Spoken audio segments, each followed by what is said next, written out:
The physical ache in your chest when you embarrass yourself is real. Your brain registers a social rejection the exact same way it registers a physical blow. In 2003, a neuroscientist put healthy participants inside an fMRI scanner and watched their brains react to a simple social snub. The scans revealed that a minor social slip triggers the same brain regions activated when you get burned or broken. Your brain treats a damaged reputation as a life-threatening wound. We all know the feeling. You trip on a curb. You drop a glass in a quiet restaurant. You make a mistake during a presentation. Immediately, your face burns. Your heart races. Your stomach drops.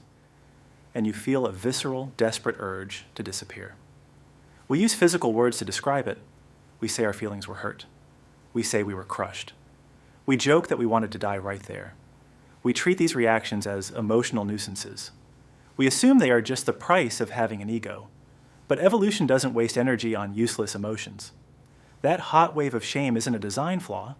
It is an ancient survival alarm, forged hundreds of thousands of years ago to protect you from a threat far more lethal than predators.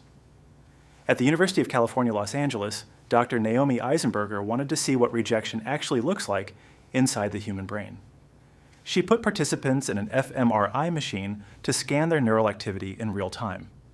To trigger social exclusion, she had them play a simple virtual game called Cyberball. On the screen inside the scanner, the participants saw a three-way game of throw and catch. They believed they were playing with two other real people in separate rooms. In reality, the other two players were just animated figures controlled by a computer. At first, everyone played together. The ball was tossed around equally. But after a few minutes, the two computer players stopped throwing the ball to the participant. They threw it only to each other, leaving the participant completely excluded, staring at a screen, unable to join. It was a trivial digital game. No money was on the line. No physical harm was done. The participants were safe inside a scanner. Yet when the exclusion began, their brains reacted.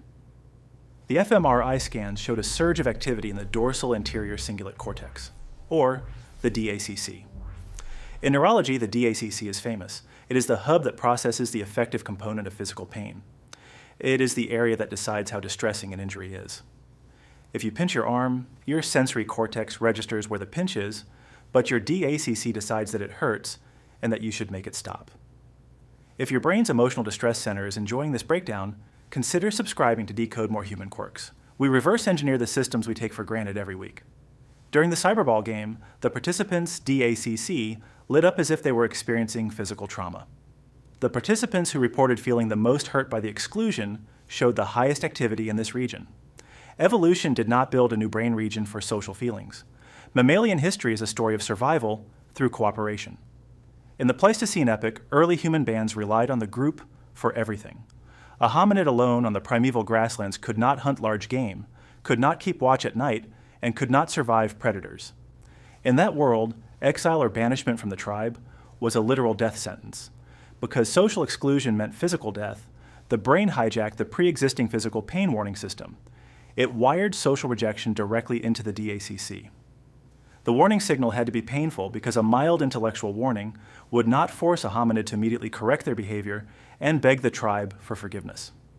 Social pain became physical pain because they carried the exact same survival cost. This connection is so physical that it can be treated with standard medicine.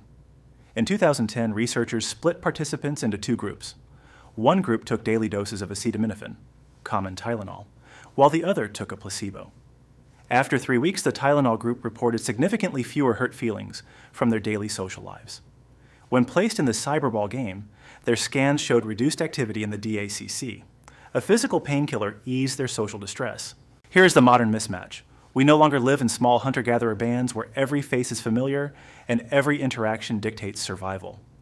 We live in massive, hyper-connected cities. We interact with thousands of strangers online. When you drop a tray in a cafeteria or send an awkward email, the group is not going to banish you. You will not freeze to death in the wilderness. You will not starve.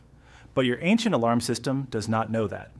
Your dACC cannot tell the difference between a prehistoric exile and a minor social slip. It triggers the exact same alarm. It dumps adrenaline and cortisol into your bloodstream, making your chest tight and your face hot. This is the social pain glitch. Your brain is reacting to a modern inconvenience as if it is a survival crisis. When you realize this, the next embarrassing moment changes. That burning shame isn't a sign that you have ruined your life. It's just a primitive warning system sounding a false alarm in a world that has outgrown it. The next time your chest tightens because of an awkward interaction, take a breath. Tell your brain that there are no predators outside, you aren't being cast out of the tribe, and you are completely safe. How do you handle the social pain glitch? Do you shake it off immediately, or does your brain replay it at 3 in the morning? Let's discuss it in the comments. Next, we are decoding the limits of reality, specifically why the speed of light might actually be the hardware processing limit of a cosmic simulation.